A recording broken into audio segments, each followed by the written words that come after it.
Hi Jai, how are you? Hello sir, I am fine. सबसे पहले दोस्तों मैं आप सबको बता दूं, जय किशन ने all India rank 23rd achieve की थी इन आईपीसीसी।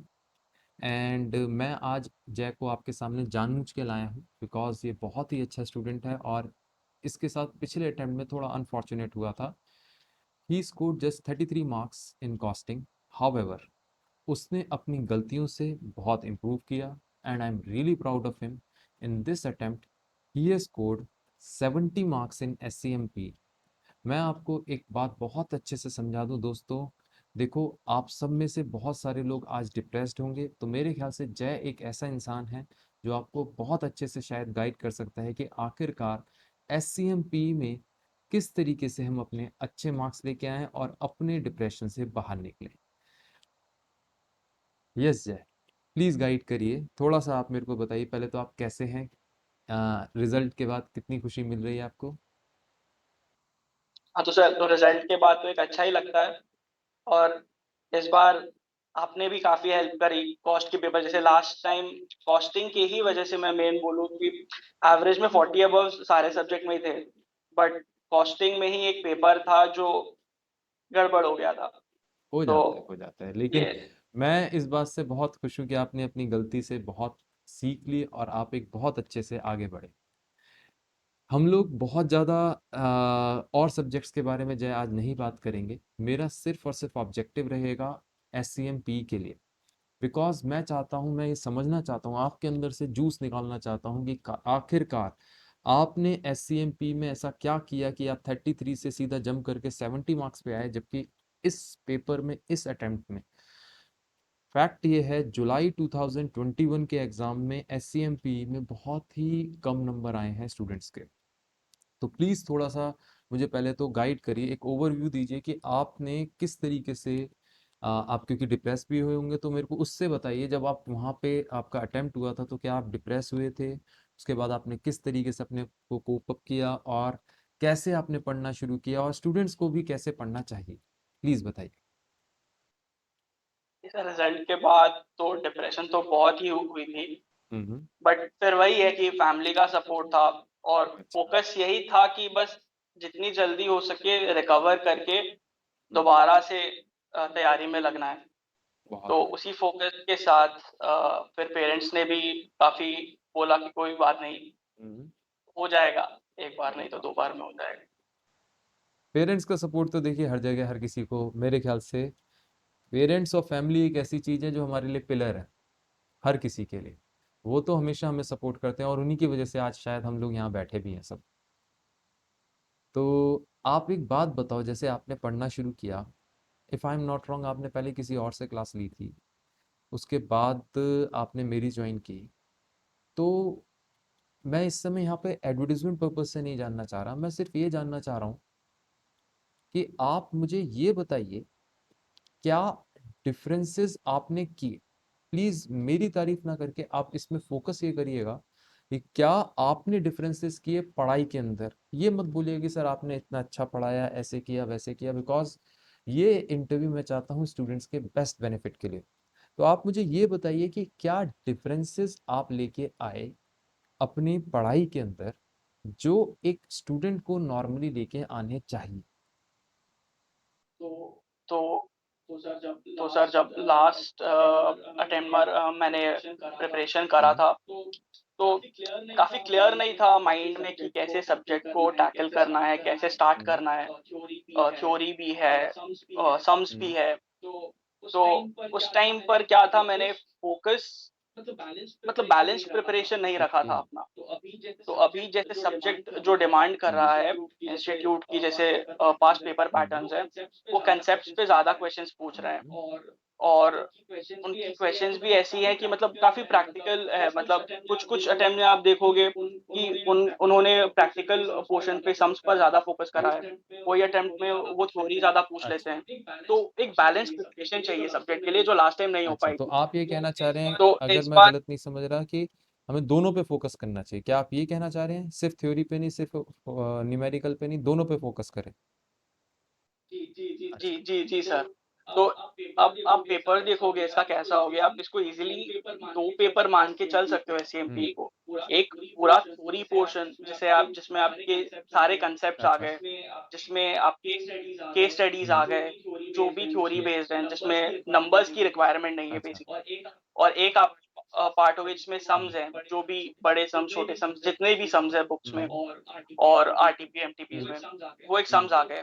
तो इस बार का मैंने ये अप्रोच रखा था कि मैं दोनों में इक्वली फ़ोकस दूँगा। ओके। तो इसके लिए मैंने क्या करा था, एक अपना टाइम बाँट लिया कि ठीक है, इस बार जब मैं फर्स्ट बार जब सब्जेक्ट लेकर हुँ, बैठ रहा हूँ, एक बार क्योंकि मुझे कांसेप्ट्स की नॉलेज थी हुँ, पहले से, तो और आप क्लासेस लेने के बाद भी कांसेप्ट्स पे ग्रिप और अच्छी आ गई ओके। थी। तो इस बार मैंने स्टार्ट क्या करा कि ठीक है, एक बार कांसेप्ट मुझे आते हैं, मैं सम्स एक बार प्रैक्टिस कर देखता अच्छा। हूँ, क्योंकि काफ़ी डिफरेंट टाइप्स के सम्स हुँ, होते हैं। तो उस स्टेप्स क्या होंगे, कैसे अप्रोच करना है, और मेन बात कि इतने बड़े-बड़े क्वेश्चंस हैं 2 पेज के, ढाई पेज के, तो उसे रीड कैसे करना है, क्या-क्या अच्छा। रेलेवेंट क्वेश्चन है, जैसे हुँ, स्टा एंड के पोर्शन से स्टार्ट करना कि क्वेश्चन की रिक्वायरमेंट क्या है। हुँ, फिर अकॉर्डिंगली हमें क्वेश्चंस को अप्रोच करना होता है कि रिक्वायरमेंट से रिलेटेड रेलेवेंट पॉइंट्स क्या-क्या है क्वेश्चन में। हुँ, तो उसकी भी एक प्रैक्टिस चाहिए होती है जब इतने बड़े-बड़े क्वेश्चंस होते हैं। बिल्कुल। और डायरेक्टली एग्ज़ाम में तो वो चीज़ पॉसिबल नहीं है। हुँ, तो उसके लिए तो मैंने इस बार अप्रोच करा कि एक स्टडी में मैं सिर्फ़ क्वेश्चन्स करूँगा, क्योंकि कांसेप्ट्स ऑलरेडी मुझे ग्रिप हैं।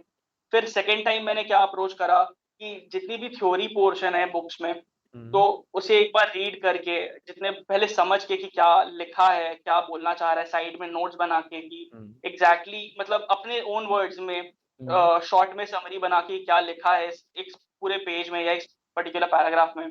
और फिर उस पैरा में जो की टर्मिनोलॉजीज़ है, जो इस कांसेप्ट को सबसे बेस्ट एक्सप्लेन कर रही हैं, उन्हें हाइलाइट करके। क्योंकि अच्छा, एंड में इतनी बड़ी-बड़ी थ्योरी याद रखना एक पेपर में पॉसिबल नहीं है। बिल्कुल। तो बेस्ट है कि आप कांसेप्ट को समझ लो और वो की टर्मिनोलॉजीज़ को आप याद रखो। तो तो कॉन्सेप्ट क्या समझने के लिए सब आप क्या पहले करते थे? जैसे आप थ्योरी के लिए कह रहे हैं, तो थ्योरी का कॉन्सेप्ट समझने के लिए आप क्या करते थे? क्योंकि आपने तो न्यूमेरिकल में तो सर बता दिया कि आपके कॉन्सेप्ट्स पहले से थोड़े अच्छे थे, ग्रिप में थे। थ्योरी पे जब आप आए तो आपने कहा कि मैंने कॉन्सेप्ट समझे, तो आपने किस तरीके से कॉन्सेप्ट समझे? क्योंकि स्टूडेंट्स जो है सबसे ज़्यादा प्रॉब्लम जो इस समय फेस कर रहे हैं वो थ्योरी के कॉन्सेप्ट्स के लिए कर रहे हैं। तो सर थ्योरी मैं ये बोलना चाहूँगा कि इसे थ्योरी ना समझें बिल्कुल भी, इसके लिए काफ़ी प्रैक्टिकल अप्रोच लेकर चलना होगा हमें। अच्छा। जैसे आईपीसीसी में हमारी एक स्ट्रैटेजिक मैनेजमेंट की हुँ, पेपर होती थी। हुँ, हुँ, उसमें हमें एग्ज़ाम में काफ़ी प्रैक्टिकल एग्ज़ाम्पल्स कोट करने होते थे। सिर्फ़ बुकिश थ्योरी नहीं होती थी उसमें। हुँ, तो इस पेपर की जितनी भी थ्योरी है उन्हें भी हमें वैसे ही अप्रोच करना होगा कि पहले आप कांसेप्ट समझ लो, जितनी ज़्यादा प्रैक्टिकल एग्ज़ाम्पल से अपने इंस्टीट्यूट के स्टडी मैट में भी काफ़ी नए एडिशंस हैं कि बिल्कुल। कांसेप्ट के ऊपर, कांसेप्ट टेस्टिंग के ऊपर उन्हें समझ के, हुँ, या फिर आप कोई और मटेरियल अगर आपको समझ में आता है उससे करके। तो जैसे मैंने आपसे क्लासेस ली थी, तो क्लास में काफ़ी कांसेप्ट्स क्लियर हो गए थे। हुँ, और आपने वे जैसे क्लासेस में प्रैक्टिकल जितने भी हुए एग्ज़ाम्पल्स लेके ही समझाए थे, वो उससे और अपने भी खुद की रीडिंग रहती है, अच्छा, खुद मैं की आपको एक्सपीरियंस इसी बात रहती है। पे 1 मिनट टोकूँगा। मुझे एक बात बताइए, आप बार-बार कह रहे हैं कि प्रैक्टिकली आप उसको अप्लाई करके देखिए या खुद की रीडिंग्स करिए और केसेस को रियल लाइफ कंपनीज़ से एसोसिएट करिए। This is what I believe you are saying. Yes sir. तो आप मुझे ये बताइए कि इतना टाइम होता है? मतलब आप बोल रहे हैं कि ये करिए, ये करिए, ये करिए, लेकिन मुझे तो ऐसा लगता है कि यार अब पेपर आ गया, अब कैसे पढूँ? क्योंकि यही प्रॉब्लम आपके सामने भी रही होगी कि यार जब रिज़ल्ट आया होगा, ऐसा लगा होगा अब तो पेपर आने वाले हैं, अब कैसे पढूँगा? इतना जी टाइम सर, होता तो है? उसमें ना ये एक पूरा मेंटल गेम है, आप समझोगे टाइम का। आपको क्या करना है, अगर आप 3-4 घंटे सब्जेक्ट को लेकर बैठोगे, आप हुँ, अगर यही सोचते रहोगे कि टाइम कम है, तो जो टाइम है वो भी निकल जाता है।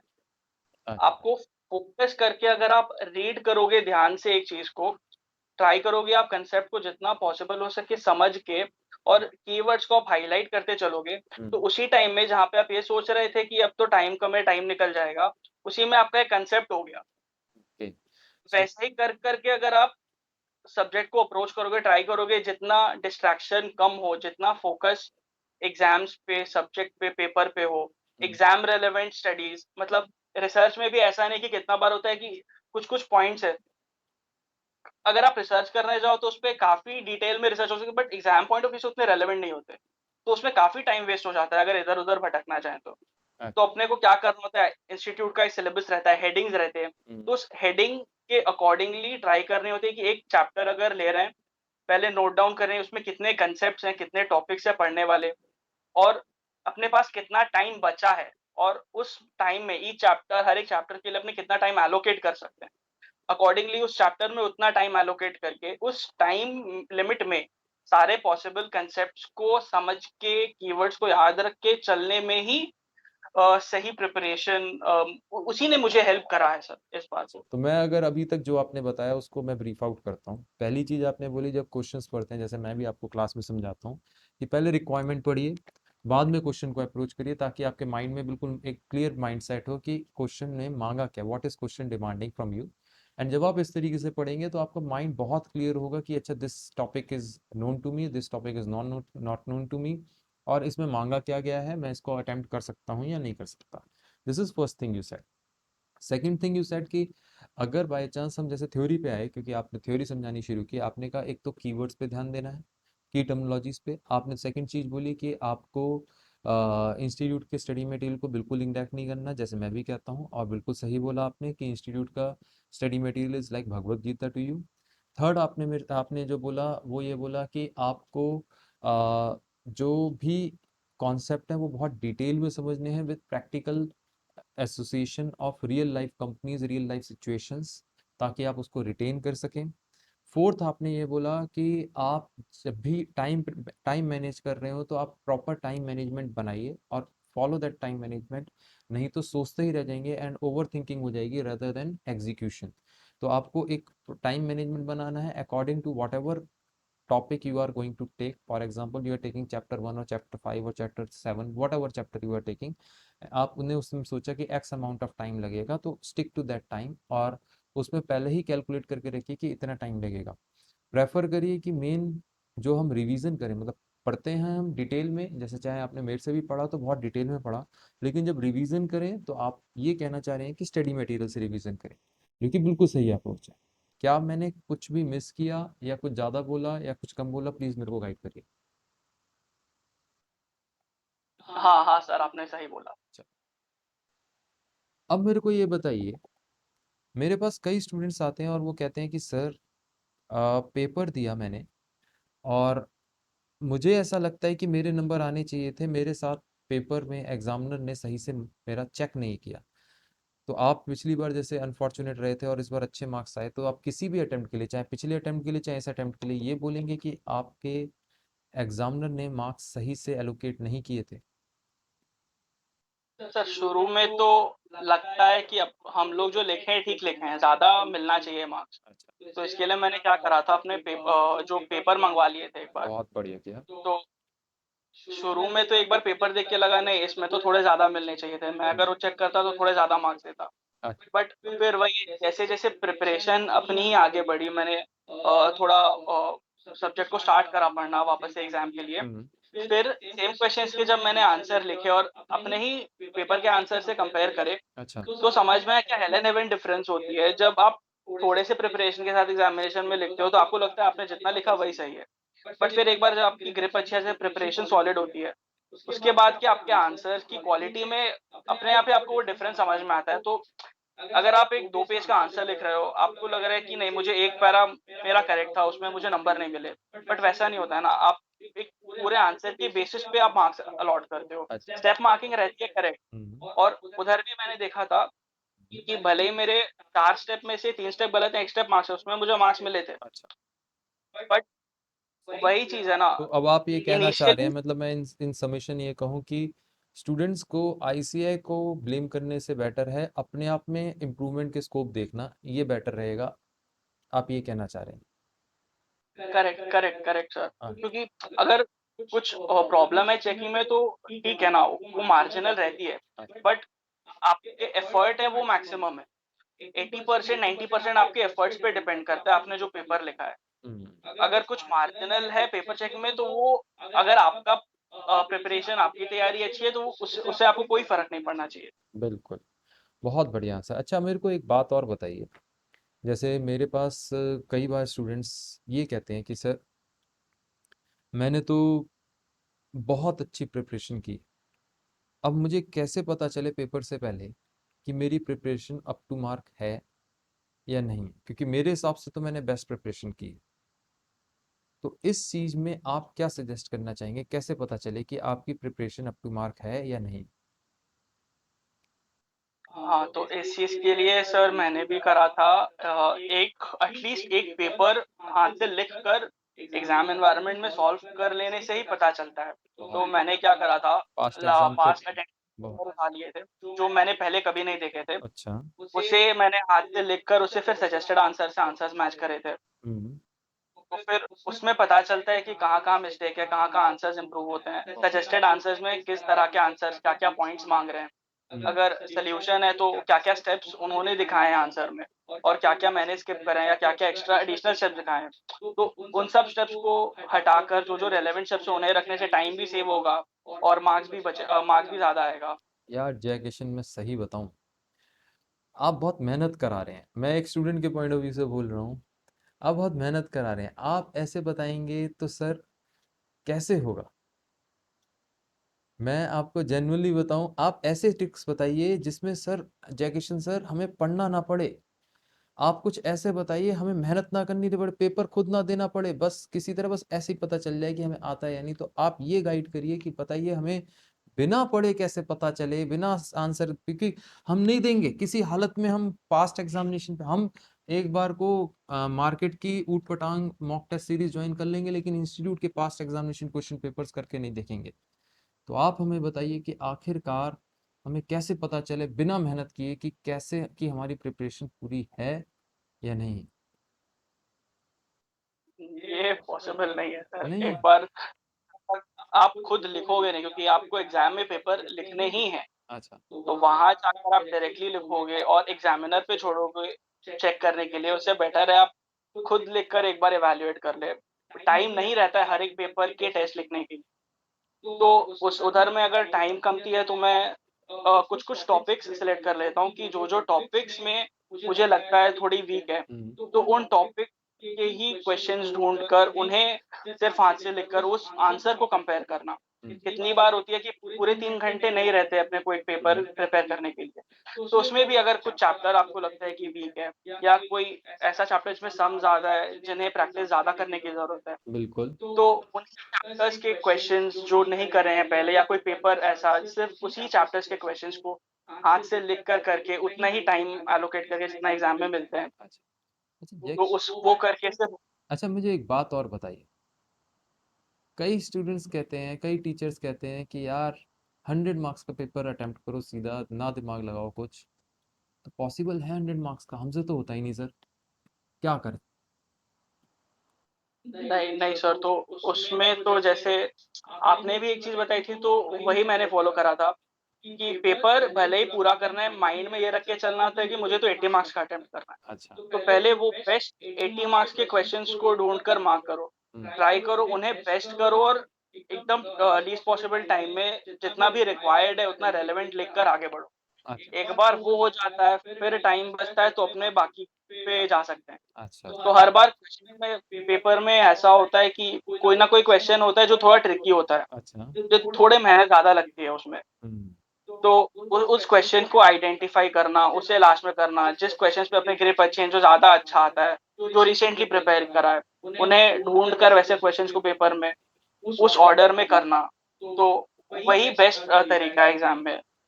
अच्छा। तो क्योंकि उधर तो अपने तो को मार्क्स से आप ये मतलब है। कहना चाह रहे हैं पहले ही 1/3 को अलग करके चलो, पहले ही 2/3 पे ज्यादा फोकस करो और उसको बहुत अच्छे से करो। जो उसमें से सबसे इजी है, जो आपको लगता है कि आप बहुत अच्छे से कर सकते हैं, पहले वो करें। करेक्ट। अच्छा। अच्छा मुझे एक बात और बताइए, आप जैसे पेपर में बैठे तो आपने पहले थ्योरी के क्वेश्चंस अटेम्प्ट किए या न्यूमेरिकल के क्वेश्चंस अटेम्प्ट किए? स्टिक योरसेल्फ टू एससीएमपी ओनली, कि आपने पहले किस पे फोकस किया था, थ्योरी पे या न्यूमेरिकल पे? तो सर इसका कोई एग्ज़ैक्ट आंसर नहीं है कि क्या पहले अटेम्प्ट करना है। हुँ, डिपेंड करता है कि आपकी प्रिपरेशन किसमें ज़्यादा है अच्छा, और क्वेश्चन्स जो पूछे हैं, जो क्वेश्चन आप पूछे हैं, वो न्यूमेरिकल में हो सकते हैं। हुँ, आपने जस्ट 1 दिन पहले वो न्यूमेरिकल देखा हो तो आपसे जल्दी बन जाए वो सम्स। या अच्छा, फिर कोई थ्योरी का क्वेश्चन ऐसा है आपने जस्ट मॉर्निंग में उस आंसर को पढ़ा है, तो आपको याद है तो वो आपसे जल्दी हो जाए। तो वो 3 घंटे में टारगेट ये रहता है कि कौन से क्वेश्चंस अपने को ज़्यादा अच्छे से आते हैं, ज़्यादा अच्छे से याद हैं, उन्हें जल्दी-जल्दी अपने उतारें क्योंकि उसमें क्वालिटी भी अच्छी होगी, टाइम भी बचेगा और अपने को बाकी पेपर करने के लिए टाइम भी मिलेगा उधर। अच्छा। अच्छा मुझे एक बात बताइए, आपने ऐसा तो नहीं किया कि किसी के कि आपने नंबर ज़्यादा ना लाने के लिए कॉस्टिंग में, उस पे ही ज़्यादा पढ़ाई की हो, बाकी में पढ़ाई कम की हो? नहीं, नहीं, नहीं सर, वो तो at the end of the day 800 mark के जब तक आप 800 मार्क्स के पेपर में पास नहीं हो जाओगे, लाभ नहीं है ना। तो एक-एक पेपर करके नहीं, मुझे पूरा एग्ज़ाम क्लियर करना है तभी पॉसिबल होगा, नहीं तो क्या है मतलब आपने पढ़ते इक्वली जाओ, फ़ोकस दिया साइकिल था? कभी एंड नहीं होगी। कहीं सोचा हो जी कि सर? इंटरव्यू देना है, तो पहले अच्छा-सा कॉस्टिंग ही पढ़ेंगे? इक्वल फ़ोकस किया था नहीं, नहीं, या कॉस्टिंग पे मतलब ज़्यादा फ़ोकस किया था? नहीं, नहीं, नहीं सर, तो हर एक सब्जेक्ट में बैलेंस प्रिपरेशन चाहिए होती है।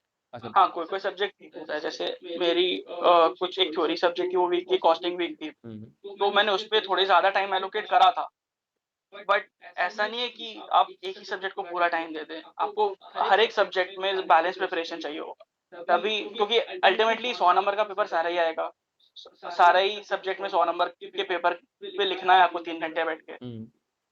अच्छा मुझे ये बताइए, आपको अगर मैं सिंपल-सिंपल एक बात पूछूँ कि आपके हिसाब से क्या स्ट्रैटेजी रहेगी या आप अपने आप को गाइड कर रहे हैं, आप आज खड़े होके नवंबर 2020 वाले जय किशन को गाइड करना चाह रहे हैं।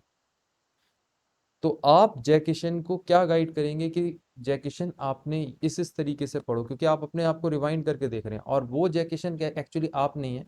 वो जय किशन आज की डेट के वो स्टूडेंट्स हैं जो अनफॉर्चुनेट रहे हैं और वो आगे अच्छा स्कोर करना चाह रहे हैं। तो आप उनको क्या स्ट्रेटेजी बताएंगे कि आपको इस तरीके से फोकस रख के इस चीज को ध्यान देना चाहिए ताकि वो एससीएमपी के अंदर अच्छा स्कोर कर पाए? तो सर इसके लिए तो सबसे पहले रिजल्ट के बाद मैं बोलूँगा 3-4 दिन में अपना माइंड फ़ोकस कर लें। जितने भी नेगेटिव थॉट्स हैं एक बार के लिए आने दें फिर उनको हटा दें। अच्छा, बहुत उन बढ़िया। पर ड्वेल करके ना बैठें। हुँ, और नेक्स्ट आपको सबसे बेस्ट पता होता है कि आपकी गलती कहाँ हुई है। हुँ, कहाँ पर आप चूके हो, कहाँ पर कमी गई थी। तो एक तो चीज़ होता है कि एक मटेरियल फाइनल करना हुँ, हर एक सब्जेक्ट का कि इसी से पढ़ना है। बिल्कुल। और कोई और बाकी सब चीज़ हटा दो। एक तो क्लटर जितने भी है उसे क्लियर करके, माइंड में जितने भी नेगेटिव थॉट्स हैं, जो भी है उसे साइड करके, एक फ़ोकस के साथ, एक फाइनल मटेरियल के साथ बैठ के जितनी जल्दी ये हो जाए 3-4 दिन तो मिनिमम मेरे हिसाब से लगता ही है। बट उसके बाद एक फुल फ़ोकस के साथ बैठना और पूरा अपना टाइम, एनर्जी एक ही चीज़ पर लगाना। अच्छा, अभी तो कि फ़ोकस है कि एग्ज़ाम क्लियर करना है। तो उसके लिए जो भी हो जितने भी किताब पढ़ने या क्वेश्चन सॉल्व करनी है, उसी पर अपना सारा टाइम देना और माइंड को और हेल्थ को उस पर ध्यान देना। हुँ, कि ऐसा नहीं होना चाहिए कि मतलब नेगेटिव थॉट ज़्यादा आ जाएँ या नहीं खाने की वजह से कुछ हेल्थ डाउन हो जाए। बिल्कुल सही क्योंकि बात। अल्टीमेटली बहुत बढ़िया बात यही बोली। हमारा सबसे बड़ा एसेट है। हाँ, बिल्कुल सही बोली। अच्छा तो अच्छा मेरे को आप लास्ट चीज़ ये बताइए, मैं ज़्यादा टाइम नहीं लूँगा आपका।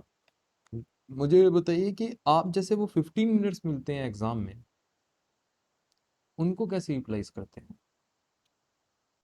तो सर 15 मिनट्स में ऑलमोस्ट सारे ही पेपर में टारगेट यही रहता है कि अपने को एलिमिनेट करना है, हुँ, कि कौन-सा नहीं आता, कौन-सा ज़्यादा आता है। अच्छा। वैसे मार्किंग कैसे चलनी होती है हुँ, कि कौन-सा ऐसा क्वेश्चन है मतलब सपोज़ हर एक क्वेश्चन में आपको 2-3 क्वेश्चन ऐसा हो सकता है कि कोई-कोई पार्ट नहीं आता। हुँ, तो वो सिलेक्शन उसमें रहता है कि कौन से ऐसे क्वेश्चन जिसमें आप मैक्सिमम मार्क्स अटेम्प्ट कर पाओगे करेक्टली। हुँ, तो 15 मिनट्स का रेलेवेंट यही है कि कौन से क्वेश्चंस को नहीं करने और कौन से क्वेश्चन से स्टार्ट करना है पेपर। अच्छा, क्योंकि जैसे ही आपकी ये 15 मिनट्स का टाइम खत्म होगा, आपका हाथ चलना स्टार्ट हो जाना चाहिए पेपर पे, अच्छा कि आप उसी टाइम पे आपने कहा हाथ चलना स्टार्ट हो जाना चाहिए, इसमें मतलब किस स्पीड से? मेरी तो आदत है क्योंकि जब पेपर मिलता है तो मैं स्लोली लिखता हूँ और एंड में स्पीड बढ़ाता हूँ, तो क्या ये आपने अप्रोच रखी थी या कुछ और अप्रोच थी आपकी? नहीं, नहीं, तो ये चीज़ नेचुरली आती है, तो इसको हटाने के लिए अपने को थोड़ा प्रैक्टिस चाहिए होता है रिटन या एग्ज़ाम्स के पहले, ताकि हर एक क्वेश्चन में एक ऑप्टिमम स्पीड सेट हो जाए। अच्छा। और फिर अगर आपको पेपर में ऐसा कोई क्वेश्चन मिल जाता है, जो आपको अच्छा आता है, एकदम याद है, तो अगर आप उससे स्टार्ट करते हो, तो अपने आप ही वो आंसर आप जल्दी फिनिश कर लेते हो और बाकी क्वेश्चंस के लिए ज़्यादा टाइम बचता है। अच्छा, तो आप कह रहे हैं कि ऐसे क्वेश्चंस पे फोकस करें इनिशियली जिससे आपकी स्पीड मैक्सिमम रहे, ताकि ऐसा ना हो कि बाद में प्रेशराइज होके और वो भी क्वेश्चंस ना कर पाए आप सही से। करेक्ट, मतलब मैक्सिमम मार्क्स एकदम मिनिमम टाइम में वैसे क्वेश्चंस को सिलेक्ट करना चाहिए। अच्छा अच्छा। अच्छा, आप सोते वोते भी थे या सिर्फ पढ़ते ही रहते थे, ये भी बता दो यार। नहीं सर, सोना भी ज़रूरी है, नहीं तो फिर वही है ना, आपको पढ़ना है, माइंड का सबसे ज़्यादा फ़ोकस होना ज़रूरी है। जब तक आप प्रॉपर स्लो सोओगे नहीं तो पढ़ाई नहीं होगी। और अच्छा, जब आप तो मान के चलिए पेपर में बैठे थे तो पहले आपने थ्योरी रिवाइज की थी या न्यूमेरिकल रिवाइज किया था? लास्ट डे ऑफ एग्जामिनेशन की बात कर रहा सर लास्ट डे में मेरा फ़ोकस यही था कि पेजेज़ टर्न करना है कॉपी के, बुक के। हूँ। तो पहले तो पेजेज़ टर्न करके जितने भी मैंने हाथ से सम्स प्रैक्टिस करे या कोई भी आंसर जो लिखा है, उसमें जो भी मिस्टेक्स हुई हैं, तो पेजेज़ टर्न कर के पहले उन्हें रिवाइज़ करो। बहुत बढ़िया। उसके बाद तो इससे सम्स भी कवर हो गए और कुछ-कुछ जो क्वेश्चंस जो मैंने लिखकर प्रैक्टिस करे थे, वो भी कवर हो गए। जहाँ आपने फिर जो हाईलाइट कर टाइम रखा बच था कि मेरे से ये गलती हुई है, तो आपने उस गलती पे फोकस कर लिया ताकि वो रिपीट ना हो एग्जामिनेशन में। This is what you want to say. Correct, correct अच्छा सर। अच्छा। और फिर उसके बाद जितना भी टाइम बचता है बुक के पेजेस टर्न करके उसके जो भी कीवर्ड्स हाइलाइट करें हैं या आपको कोई ऐसा टॉपिक लग रहा है इम्पोर्टेंट है हाँ। और आपको बहुत पहले का पढ़ा हुआ है, तो उसे एक बार रिवाइज़ कर लिया। हम्म। या फिर आप जब कॉपी के पेजेस टर्न कर रहे हो, ऐसा कोई टॉपिक है जो उसमें कम की प्रैक्टिस हुई है या कम की फ़ोकस रहा है उस पे, हम्म। तो पहले आप उधर से स्टार्ट करके कर लिया। तो एक क्या है, एक मैक्सिमम सिलेबस आप कवर कर पा रहे हो जैसे। अच्छा। अच्छा, मुझे ये बताइए, तो आप मेरे को सिर्फ ये गाइड करिए कि पहले तो आपने ये नहीं बताया कि आप थ्योरी पढ़नी चाहिए पहले या न्यूमेरिकल। क्या मैं मान के चलूँ कि कुछ भी उठा लो अपनी कन्वीनियंस के हिसाब से, अ, ज़्यादा ज़्यादा इफेक्टिवनेस जिसमें है, या ये मान के चलूँ कि थ्योरी पहले उठानी चाहिए न्यूमेरिकल? एससीएमपी पे ही रहिएगा। सर इसमें मैं बोलूँगा आपके थ्योरी के जो भी उसमें कॉन्सेप्ट्स आते हैं हम्म। और बहुत सारे सम्स ऐसे हैं जिसमें वो कॉन्सेप्ट्स की नॉलेज रिक्वायर्ड होती है। हम्म। तो इनिशियली बेटर ये होगा जितने भी न्यूमेरिकल रिलेटेड कॉन्सेप्ट्स हैं, हम्म। उन्हें आप अच्छे से पढ़ के सम्स पर फोकस करो। क्योंकि इवेंचुअली थ्योरी को ऐसा चीज़ है जो आपको रिटेन करना पड़ेगा वर्ड बाय वर्ड कंसेप्चुअली हम्म। और न्यूमेरिकल ऐसा चीज़ है जो आपकी प्रैक्टिस पर डिपेंड करता है। उसकी रिटेंशन थ्योरी से ज़्यादा होती है। तो इनिशियली अगर आप जितने भी न्यूमेरिकल रिलेटेड थ्योरी है उससे वो रिलेटेड कांसेप्ट्स है वो पढ़ के सम्स अटेम्प्ट कर लो। एक बार सारे न्यूमेरिकल्स हो जाएँ फिर अगर आप थ्योरी थ्योरी रिलेटेड चैप्टर्स पे बैठते हो, हम्म। तो वो इफेक्टिव रहता है। उससे आपके न्यूमेरिकल भी ज़्यादा रिटेन हो पाएँगी जो भी न्यूमेरिकल पार्ट है और थ्योरी भी ज़्यादा देर रिटेन हो पाएँगी। अच्छा। नहीं, आपने बहुत अच्छे से गाइड किया Jai Kishan, I am really thankful to you. मैं क्या ऐसा कर सकता हूँ कि आपका, अगर कोई मेरे मान के चलिए कोई आपसे बात करना चाहे, तो मैं आपका पर्सनल नंबर तो नहीं दूंगा, लेकिन मैं उसको ये सजेस्ट कर सकता हूँ कि क्या वो लिंक्डइन पे आपको या फेसबुक पे आपको मैसेज करके आपसे डिस्कस कर सके अपने इशू को। कोई इसके अपार्ट भी हो सकता है उनके दिमाग में कुछ बात हो। जी सर, जी सर। आप पक्का बिल्कुल। उनको गाइड करने के लिए इंटरेस्टेड रहेंगे? जी सर, बिल्कुल, बिल्कुल। चलो, सो क्योंकि नाइस ऑफ यू। इवन मुझे ज़रूरत थी उस टाइम पे कि कोई बता दे कैसे करना है, क्या करना है, कैसे आगे बढ़ूँ।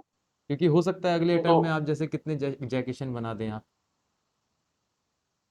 जी सर। एक पॉजिटिव थॉट प्रोसेस जो आप क्रिएट करेंगे वो डेफिनेटली औरों को भी बहुत हेल्प करेगी।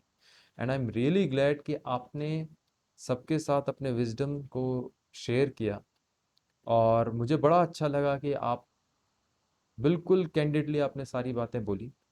आई एम रियली ग्लैड, एंड मैं आपको यही दुआ करूंगा कि आप बहुत अच्छे से आप करियर में आगे बढ़ें, लाइफ में बहुत तरक्की करें।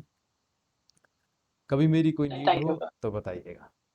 ठीक है? जी, चलो, जी sir. With this, may God bless you. Bye bye.